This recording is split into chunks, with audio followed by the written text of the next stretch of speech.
व्यापार करना देश के कौन से राज्य में सबसे ज्यादा आसान है? इसकी रैंकिंग वर्ल्ड बैंक ने जारी की है, जिसमें गुजरात नंबर 1 है और बिहार 21वें नंबर पर है।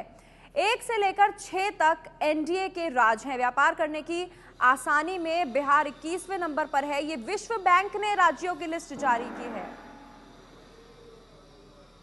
गुजरात में बिजनेस करना सबसे ज्यादा आसान है। जो कॉमर्स संस्था है,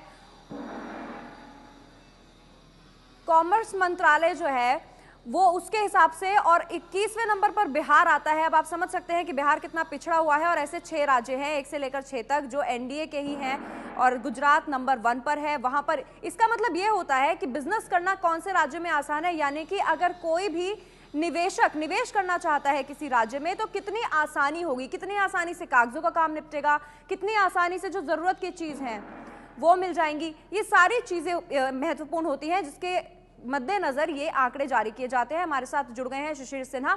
शिशिर, ये जो 1 से लेकर 6 नंबर तक एनडीए का राज बताया गया और बिहार 21वें नंबर पर है, दर्शकों को विस्तार से समझाइए कि ये जो रैंकिंग दी जाती है इसमें कौन कौन से मुख्य बिंदुओं पर ध्यान दिया जाता है?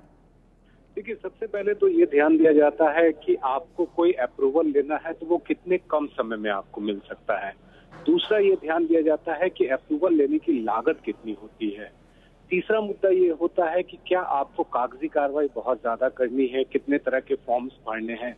ये वो कुछ ऐसे मुद्दे हैं जिसके आधार पर ईज ऑफ डूइंग बिजनेस का जो मामला है वो तय किया जाता है।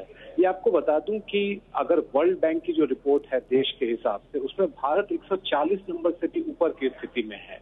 यानी कि ये माना जाता है कि दूसरे विकासशील देशों की तुलना में भारत में व्यवसाय स्थापित करना, कंपनी शुरू करना आसान नहीं है। अब जो राज्यों के स्तर पर इस तरह की रिपोर्ट तैयार की गई है, राज्यों के बीच जो है अगर रैंकिंग दिखाई जाती है तो उम्मीद की जानी चाहिए कि उनके बीच मुकाबला बढ़ेगा। ज्यादा से ज्यादा सुविधाएं देने की राज्य सरकारें कोशिश करेंगी और वो चाहेंगी कि ज्यादा निवेशक उनके यहाँ आए, और इसका असर पूरे देश पर पड़ेगा। हम आपको ये भी बता दें कि मोदी सरकार ने तय किया है कि भारत का जो रैंकिंग है वो अगले 5 सालों के भीतर 50 के अंदर लाना है, तो उस दिशा में उठाया गया ये एक कदम है। बहुत बहुत शुक्रिया शिशिर आपका इस जानकारी के लिए। तो विश्व बैंक ने ये सूची जारी की है जिसमें गुजरात पहले नंबर पर है, यानी वहां पर अगर कोई बिजनेस करना चाहता है तो बहुत आसानी से कर सकता है, जबकि बिहार काफी पिछड़ा हुआ है और 21वें नंबर पर उसे जगह दी गई है।